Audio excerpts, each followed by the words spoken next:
Hi ಎಲ್ಲರಿಗೂ ನಮಸ್ಕಾರ.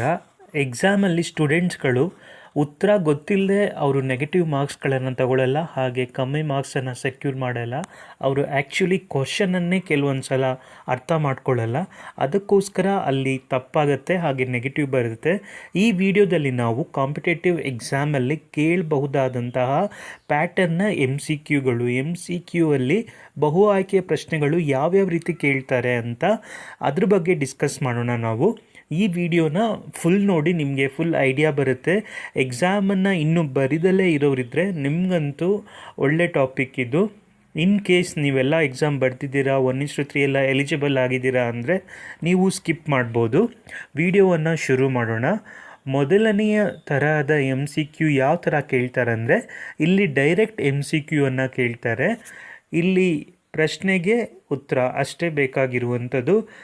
ಅಲ್ಲಿ ಎಕ್ಸ್ಟ್ರಾ ಏನು ಅಪ್ಲೈಡ್ ನಾಲೆಡ್ಜ್ ಏನೂ ಇರಲ್ಲ, ಜಸ್ಟ್ ನಾಲೆಡ್ಜ್ ಬೇಸ್ಡ್ ನೀವು ಓದಿರ್ತೀರಾ ಅದೇ ಥರ ಇರುತ್ತೆ. ಈಗ ವಿಚಿತ್ರ ಚಿತ್ತ ಅನ್ನುವ ಟೈಟಲ್ ಯಾರಿಗೆ ಸಿಕ್ಕಿದೆ ಅಂತ 4 ಆಪ್ಷನ್ ಕೊಟ್ಟಿರ್ತಾರೆ. ಸೊ ಇದರಲ್ಲಿ ನಿಮಗೆ ಯಾವ್ದು ಗೊತ್ತಿರುತ್ತೆ ಅದನ್ನು ಟಿಕ್ ಮಾಡಬೇಕು. ಸೊ ಅದು ಮಹೇಂದ್ರ ವರ್ಮನ್ ಸರಿಯಾದ ಉತ್ತರ ಆಗುತ್ತೆ. ಇನ್ ಕೇಸ್ ಈ ಥರದ ಕ್ವಶನಲ್ಲಿ ನಿಮಗೆ ಉತ್ತರ ಗೊತ್ತಿಲ್ಲ ಅಂತ ಅಂದರೆ ಇಲ್ಲಿ ತಪ್ಪಾಗುವಂಥ ಚಾನ್ಸಸ್ ತುಂಬಾ ಜಾಸ್ತಿ.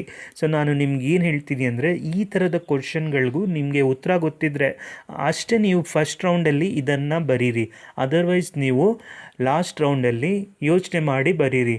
ಇಲ್ಲಿ ಗೊತ್ತಿದ್ದರೆ ಸರಿಯಾಗುತ್ತೆ, ಇಲ್ವಾ ತಪ್ಪಾಗುತ್ತೆ, ನೆಗೆಟಿವ್ ಜಾಸ್ತಿ ಆಗುತ್ತೆ. ಆ ಕಾರಣ ಈ ಥರ ಕ್ವಶನ್ಗಳಿಗೆ ರಿಸ್ಕನ್ನು ತಗೋಬೇಡಿ ಅಂತ. ಎರಡನೇ ಥರದ ಕ್ವಶನ್ ಯಾವುದು ಅಂತ ಕೇಳಿದರೆ, statement based M C Q ಅನ್ನು ಕೇಳ್ತಾರೆ. ಇಲ್ಲಿ 3 ಥರದ ಸ್ಟೇಟ್ಮೆಂಟ್ ಅಥವಾ 2 ಸ್ಟೇಟ್ಮೆಂಟ್ ಆ ಥರ ಕೇಳಿಬಿಟ್ಟು ಇದರಲ್ಲಿ ಯಾವ ಸ್ಟೇಟ್ಮೆಂಟ್ ಸರಿಯಾಗಿದೆ ಅಂತ ಕೇಳ್ತಾರೆ, ಅಥವಾ ಕೆಲವೊಂದು ಸಲ ಯಾವ ಸ್ಟೇಟ್ಮೆಂಟ್ ತಪ್ಪಾಗಿದೆ ಅಂತಲೂ ಕೂಡ ಕೇಳ್ತಾರೆ. ನೀವು ಅವರು ಸರಿನಾ ತಪ್ಪಾ, ಕರೆಕ್ಟ್ ಆರ್ ಇನ್ಕರೆಕ್ಟ್ ಏನು ಕೊಟ್ಟಿದ್ದಾರೆ ಅಂತ ಅಂದ್ಕೊಂಡು ಮೊದಲು ಕ್ವಶನ್ ಓದಬೇಕಾದ್ರೆ ಅದನ್ನು ಅಂಡರ್ಲೈನ್ ಮಾಡ್ಕೊಳ್ಳಿ. ಅದಾದ ನಂತರ ಒಂದೊಂದು ಸ್ಟೇಟ್ಮೆಂಟು ನೋಡ್ಕೊಬಂದು ನಿಮಗೆ ಯಾವ್ದು ಅನ್ಸುತ್ತೆ ಸರಿ ಅನಿಸಿದರೆ ಸರಿನಾ ಕ್ಲಿಕ್ ಮಾಡಿ, ಒಂದೊಂದು ಸ್ಟೇಟ್ಮೆಂಟ್ ಮುಂದೆ ತಪ್ಪು ಅನಿಸಿದರೆ ತಪ್ಪು ಮಾಡಿ. ಆ ಥರ ನೀವು 2, 3, 4 ಎಷ್ಟಾದರೂ ಸ್ಟೇಟ್ಮೆಂಟ್ಗಳು ಕೊಡಲಿ, ಬಟ್ ಅದನ್ನು ಸಾಲ್ವ್ ಮಾಡಬೇಕಾಗಿರುವಂಥ ರೀತಿ ಈ ಥರ. ನಂತರ ನೀವು ಇವಾಗ ಇಲ್ಲಿ ಸ್ಟೇಟ್ಮೆಂಟ್ ಬೇಸ್ಡ್ ಎಮ್ ಸಿ ಕ್ಯೂಗೆ ಇಲ್ಲೊಂದು ಎಕ್ಸಾಂಪಲ್ ಇದೆ ನೋಡಿ. ಅವರು ಆ್ಯಕ್ಚುಲಿ ಕರೆಕ್ಟ್ ಆರ್ ಇನ್ಕರೆಕ್ಟ್ ಅನ್ನೋದನ್ನು ಬೇರೆ ಫಾಂಟಲ್ಲಿ ಕೊಟ್ಟಿರಲ್ಲ ಅಥವಾ ಹೈಲೈಟ್ ಮಾಡಿರಲ್ಲ. ನಾವು ನಿಧಾನಕ್ಕೆ ಕ್ವಶನನ್ನು ಓದಿ ಫಸ್ಟು ಅನಲೈಸ್ ಮಾಡ್ಕೋಬೇಕು. ಇಲ್ಲಿ consider the following statement and choose correct statement ಅಂತ ಕೊಟ್ಟಿದ್ದಾರೆ. So we have to choose only correct statement. Here they are given 2 statements. First one is president of India is the supreme commander of armed forces ಅಂತ. ಹೌದು, ಭಾರತದ ರಾಷ್ಟ್ರಪತಿಗಳು ಸಶಸ್ತ್ರ ಪಡೆಗಳ ಪರಮ ಸರ್ವಾಧಿಕಾರಿಯಾಗಿರುತ್ತಾರೆ. So ನೀವು ಇದಕ್ಕೆ ರೈಟ್ ಹಾಕ್ಕೊಳ್ಳಿ. ಅವರು ಕರೆಕ್ಟ್ ಕೇಳಿದಾರಲ್ವ, ಸೊ ರೈಟ್ ಹಾಕ್ಕೊಳ್ಳಿ. And second statement is the president of India is directly elected by the people. ಇದು ತಪ್ಪಾಗತ್ತೆ, ನಮಗೆ ಗೊತ್ತು. ಇವರು ಎಲೆಕ್ಟೆಡ್ ಬೈ ಯಾರಿಂದ ಎಲೆಕ್ಟ್ ಆಗ್ತಾರೆ ಹೇಳಿ? ಲೋಕಸಭಾ ಮೆಂಬರಿಂದ, ರಾಜ್ಯಸಭಾ ಮೆಂಬರ್, ಹಾಗೆ ಲೆಜಿಸ್ಲೇಟಿವ್ ಅಸೆಂಬ್ಲಿ ಎಲ್ಲ ಸ್ಟೇಟ್ಗಳ ಮೆಂಬರಿಂದ ಇವರು ಎಲೆಕ್ಟ್ ಆಗ್ತಾರೆ. ಅದ್ರ ಜೊತೆಗೆ ಓನ್ಲಿ ಯೂನಿಯನ್ ಟೆರಿಟರಿಯ ದಿಲ್ಲಿ ಮತ್ತು ಪುದುಚೇರಿ ಇವರ ಎಮ್ ಎಲ್ ಎಗಳಿಂದ ಎಲೆಕ್ಟ್ ಆಗ್ತಾರೆ, ಬೇರೆ ಯೂನಿಯನ್ ಟೆರಿಟರೀಸ್ಗಳಿಂದ ಎಲೆಕ್ಟ್ ಆಗಲ್ಲ. ಸೊ ಇವರು ಜನರಿಂದ ಎಲೆಕ್ಟ್ ಆಗಲ್ಲ. ಸೊ ಇದಕ್ಕೆ ತಪ್ಪು ಅಂತ ಮಾರ್ಕ್ ಮಾಡ್ಕೊಳ್ಳಿ. ಇವಾಗ ಇವರು ಕೇಳಿರುವಂಥದ್ದೇನು ಸರಿ ಯಾವುದು ಅಂತ. ಸೊ ಇಲ್ಲಿ ಒಂದೇ ಸ್ಟೇಟ್ಮೆಂಟ್ ಸರಿ ಇರೋದು. ಮೊದಲನೇ ಸ್ಟೇಟ್ಮೆಂಟ್ ಸರಿ ಆಗುತ್ತೆ, ಎರಡನೇ ಸ್ಟೇಟ್ಮೆಂಟ್ ತಪ್ಪಾಗುತ್ತೆ. ನಮಗೆ ಸರಿ ಯಾವುದು ಅಂತ ಕೇಳಿದ್ದಾರೆ, ಸೊ ಆಪ್ಷನ್ 1 ಇದಕ್ಕೆ ಸರಿಯಾದ ಉತ್ತರ ಆಪ್ಷನ್ ಎ. ಈ ರೀತಿ ನೀವು ಅನಲೈಸ್ ಮಾಡಿಕೊಂಡು ಈ ಥರದ ಕ್ವಶನನ್ನು ಸಾಲ್ವ್ ಮಾಡಬೇಕಾಗುತ್ತೆ. ಇನ್ನು 3ನೇ ಥರದ ಎಮ್ ಸಿ ಕ್ಯೂ ಯಾವುದು ಅಂದರೆ, ಮ್ಯಾಚ್ ದಿ ಫಾಲೋವಿಂಗ್, ಹೊಂದಿಸಿ ಬರೆಯಿರಿ ಥರದ ಎಮ್ ಸಿ ಕ್ಯೂ ಅನ್ನು ಕೇಳ್ತಾರೆ. ಇಲ್ಲಿ ಮ್ಯಾಚ್ ದಿ ಫಾಲೋಯಿಂಗಲ್ಲಿ 4 ಅಥವಾ 3 ಎಷ್ಟು ಬೇಕಾದರೂ ಕೇಳ್ಬೋದು. ಈ ಒಂದು ಕಾಲಮಲ್ಲಿ ಎ ಕಾಲಮ್ ಮತ್ತು ಬಿ ಕಾಲಮ್ ಅಂತ 2 ಇರುತ್ತೆ. ಸೊ ನೀವು ಎಗೆ ಸೂಟ್ ಆಗುವಂಥದ್ದು, ಫಾರ್ ಎಕ್ಸಾಂಪಲ್ ಇವಾಗ ಟ್ರೈಬಲ್ಸನ್ನು ತಗೊಳ್ಳಿ. ಸೋಲಿಗ ಅನ್ನೋ ಟ್ರೈಬಲ್ ಕೊಡ್ತಾರೆ, 3 ನೇಮ್ ಕೊಡ್ತಾರೆ ಟ್ರೈಬ್ಸ್ಗಳದ್ದು. ಸೋಲಿಗ, ಬೈಗಾಸ್ ಮತ್ತು ಚೆಂಚೂಸ್ ಅಂತ 3 ಕೊಡ್ತಾರೆ ಅಂದ್ಕೊಳ್ಳಿ. ಈಗ ಸೋಲಿಗ ಎಲ್ಲಿಯವರು? ಸೋಲಿಗ ಕರ್ನಾಟಕ. ಸೊ ಕರ್ನಾಟಕ ಎಲ್ಲಿದೆ ಮ್ಯಾಚ್ ಮಾಡಿ. ಹಾಗೆ ಬೈಗ ಇವ್ರು ಎಲ್ಲಿದ್ದಾರೆ ಛತ್ತೀಸ್ಗಢ. ನೆಕ್ಸ್ಟ್ ಚೆಂಚೂಸ್ ಇವರು ಆಂಧ್ರ ಪ್ರದೇಶ್. ಈ ರೀತಿ ಮಾರ್ಕ್ ಮಾಡ್ಕೊಳ್ಳಿ. ಇಲ್ಲಿ ಕೆಲವೊಂದು ಸಲ ಅಡ್ವಾಂಟೇಜ್ ಆಗುತ್ತೆ. ನಿಮಗೆ ಒಂದು ಗೊತ್ತಿದ್ರೂ ಸಾಕು, ನೀವು ಎಲಿಮಿನೇಟ್ ಮಾಡೋವಂಥ ಈಸಿಯಾಗಿ ಇಲ್ಲಿ ಈ ಥರ ಕ್ವಶನಲ್ಲಿ ಎಲಿಮಿನೇಟನ್ನು ನೀವು ಮಾಡ್ಬೋದು. ಸೊ ಇದು ಈ ಥರದ ಕ್ವಶನನ್ನು ಟ್ರೈ ಮಾಡಿ. ಇದನ್ನು ಬಿಟ್ಟು ಬರಬೇಡಿ. ಅಂದರೆ ಅವರು ಕೊಟ್ಟಿರೋ ಆಪ್ಷನ್ ಮೇಲೆ ಡಿಪೆಂಡ್ ಆಗುತ್ತೆ. ಬಟ್ ಇಲ್ಲಿ ಆ್ಯಸ್ ಕಂಪೇರ್ಡ್ ಟು ಕೆಲವೊಂದು ಸಲ ಮಾಡ್ಬೋದಾಗುತ್ತೆ ಈ ಥರ ಕ್ವಶನ್ಗಳನ್ನು. ಕೆಲವೊಂದು ಸಲ ತುಂಬ ಡಿಫಿಕಲ್ಟ್ ಮಾಡಬೇಕು ಅಂತ ಒಂದು ಕನ್ಫ್ಯೂಸ್ ಮಾಡೋಕ್ಕೆ ಅಂತ ಈ ಒಂದು 2-3 ಉತ್ತರ ಒಂದೇ ಥರ ಕೊಟ್ಬಿಡ್ತಾರೆ. ಲಾಸ್ಟ್ ಒಂದು ಯಾವುದಾದ್ರೂ ಚೇಂಜ್ ಮಾಡಿರ್ತಾರೆ, ಆ ಥರ ಮಾಡ್ತಾರೆ.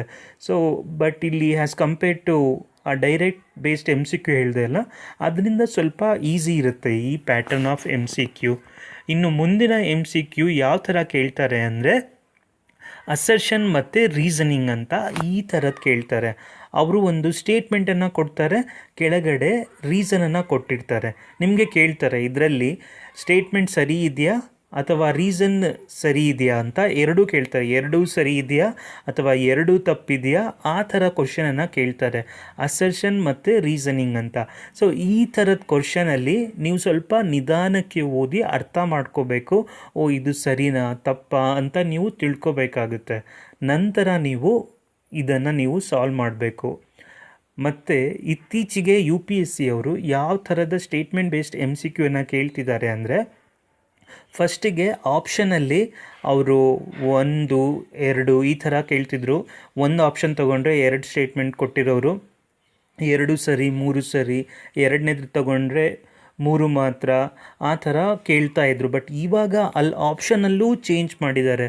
ಓನ್ಲಿ 1 ಕರೆಕ್ಟ್, ಓನ್ಲಿ 2 ನನ್ ಅಂತ ಈ ರೀತಿ ಕೇಳ್ತಾರೆ. 3 ಸ್ಟೇಟ್ಮೆಂಟ್ ಕೊಟ್ಟಿರ್ತಾರೆ ಅಂದ್ಕೊಳ್ಳಿ, ಇದರಲ್ಲಿ ನಿಮಗೆ ಯಾವುದೋ ಒಂದು ಮಾತ್ರ ಸರಿ ಅನ್ನೋ ಥರ ಹೇಳ್ತಾರೆ, ಓನ್ಲಿ 1 ಕರೆಕ್ಟ್ ಅಂತ ಅಂದ್ಕೊಂಡು. ಆವಾಗ ನೀವು ಕನ್ಫ್ಯೂಸ್ ಆಗಬೇಕಾಗತ್ತೆ, ಯಾವ್ದು ಸರಿ ಯಾವ ಸ್ಟೇಟ್ಮೆಂಟು ಅಂತ ಅಂದ್ಕೊಂಡು. ಈ ಥರ ಕ್ವಶನ್ ಕೇಳಿದರೆ ಸ್ವಲ್ಪ ಡಿಫಿಕಲ್ಟ್ ಆಗುತ್ತೆ. ಸೊ ಇದಕ್ಕೆ ನಿಮಗೆ ನಾಲೆಡ್ಜನ್ನು ಯೂಸ್ ಮಾಡಿಕೊಂಡು ನಿಮಗೆ ಗೊತ್ತಿರುವಂಥ ರೀತಿಯಲ್ಲಿ ನೀವು ನಿಮ್ಮ ಫುಲ್ ಕಾನ್ಫಿಡೆಂಟಾಗಿ ನೀವು ಆನ್ಸರ್ ಮಾಡಬೇಕು. ಇಲ್ಲಿ ತಪ್ಪಾಗುವಂಥ ಚಾನ್ಸಸ್ ಜಾಸ್ತಿ. ಸ್ಟೇಟ್ಮೆಂಟ್ ಬೇಸ್ಡಲ್ಲಿ ನಾನು ಆಗಲೇ ಹೇಳಿದೆ ಅಲ್ವಾ, ಆ ಆಪ್ಷನ್ಸ್ ಕೊಟ್ಟಿರುವಂಥ ರೀತಿಯಲ್ಲಿ ಸ್ವಲ್ಪ ಈಸಿಯಾಗಿ ಸಾಲ್ವ್ ಮಾಡ್ಬೋದು. ಬಟ್ ಇಲ್ಲಿ ಆಪ್ಷನ್ ಈ ರೀತಿ ಕೇಳಿದರೆ ಸ್ವಲ್ಪ ಡಿಫಿಕಲ್ಟ್ ಆಗುತ್ತೆ. ಇನ್ನು ಬೇರೆ ಯಾವ ಥರ MCQ ಕೇಳ್ಬೋದು ಅಂದರೆ, ಮ್ಯಾಪನ್ನು ಕೊಟ್ಟು ಮ್ಯಾಪಲ್ಲಿ ಅವರು ಲೊಕೇಶನನ್ನು ಕೊಟ್ಟಿರ್ತಾರೆ. ನಾವು ಅದು ಯಾವುದು ಅಂತ ಚೂಸ್ ಮಾಡಬೇಕಾಗಿರುತ್ತೆ. ಅಲ್ಲಿ ಅವರು ಯಾವುದೇ ನ್ಯಾಷನಲ್ ಪಾರ್ಕ್ ಆಗಿರ್ಬೋದು ಅಥವಾ ನದಿಗಳಾಗಿರ್ಬೋದು ಅಥವಾ ಮೈನಿಂಗ್ ಏರಿಯಾಗಳಾಗಿರ್ಬೋದು, ಅಂದರೆ ಯಾವ ರೀಜನಲ್ಲಿ ಮೈನಿಂಗ್ ಇದೆ. ಸೊ ಈ ರೀತಿ ಬೇರೆ ಬೇರೆ ಎಲ್ಲ ಥರದಲ್ಲಿ ಕ್ವಶನ್ಗಳನ್ನು ಕೇಳ್ಬೋದು. ನಾನು ಈ ವಿಡಿಯೋದಲ್ಲಿ ಒಂದು ಐಡಿಯಾವನ್ನು ಕೊಟ್ಟೆ. ಕಾಂಪಿಟೇಟಿವ್ ಎಕ್ಸಾಮ್ಗೆ ಹೋಗೋಕ್ಕಿಂತ ಮುಂಚೆ ಒಂದೇ ಥರ ಡೈರೆಕ್ಟ್ ಬೇಸ್ಡ್ MCQವನ್ನು ಮಾತ್ರ ಓದಬೇಡಿ.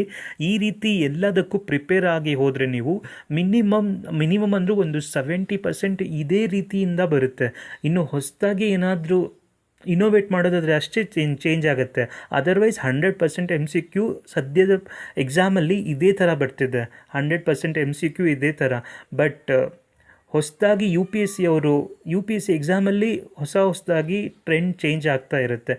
ಆವಾಗ ಬೇರೆ ಎಕ್ಸಾಮ್ಗಳಲ್ಲಿಯೂ ಕಾಪಿ ಮಾಡ್ತಾರೆ ಅದನ್ನು. ಬಟ್ ಸದ್ಯಕ್ಕೆ ಎಲ್ಲ ಎಕ್ಸಾಮ್ಗಳಲ್ಲೂ ಇದೇ ಬೇಸ್ಡ್ MCQ ಪ್ಯಾಟರ್ನ್ ಇರುತ್ತೆ. ನಾನು ಹೇಳಿರುವಂಥ ಮಾಹಿತಿಯನ್ನು ನಿಮಗೆ ಇಷ್ಟ ಆಗಿದೆ ಅಂತ ಅಂದ್ಕೊಳ್ತೀನಿ. ನಾನು ಇದೇ ರೀತಿ ಕಾಂಪಿಟೇಟಿವ್ ಎಕ್ಸಾಮ್ಗೆ ಸಾಕಷ್ಟು ಇನ್ಫಾರ್ಮೇಷನ್ಗಳನ್ನು ಕೊಟ್ಟಿದ್ದೀನಿ. ನನ್ನ ಎಲ್ಲ ವೀಡಿಯೋಸ್ಗಳಿಗೂ ನೀವು ನನ್ನ ಚಾನಲಲ್ಲಿ ಹೋಗಿ ನೋಡಿ. ಎಕ್ಸಾಮನ್ನು ಹೋಗೋಕ್ಕಿಂತ ಮುಂಚೆನೇ ನೀವು ಚೆನ್ನಾಗಿ ಪ್ರಿಪೇರ್ ಆಗಿ ಹೋಗಿ ಒಂದೇ ಎಕ್ಸಾಮಲ್ಲಿ ನೀವು ಕ್ಲಿಯರ್ ಮಾಡ್ಕೊಬಿಡ್ಬೋದು. ನೀವೆಲ್ಲ ಹೋಗೋಕ್ಕಿಂತ ಮುಂಚೆನೇ ಎಕ್ಸಾಮ್ ಅಟೆಂಡ್ ಮಾಡೋಕ್ಕಿಂತ ಮುಂಚೆನೇ ಒಳ್ಳೆ ನಾಲೆಡ್ಜ್ ತೊಗೊಂಡೋದ್ರೆ ನಿಜವಾಗ್ಲೂ ನೀವು ಫಸ್ಟ್ ಅಟೆಂಪ್ಟಲ್ಲೇ ಎಕ್ಸಾಮ್ ಕ್ಲಿಯರ್ ಮಾಡ್ಬೋದು.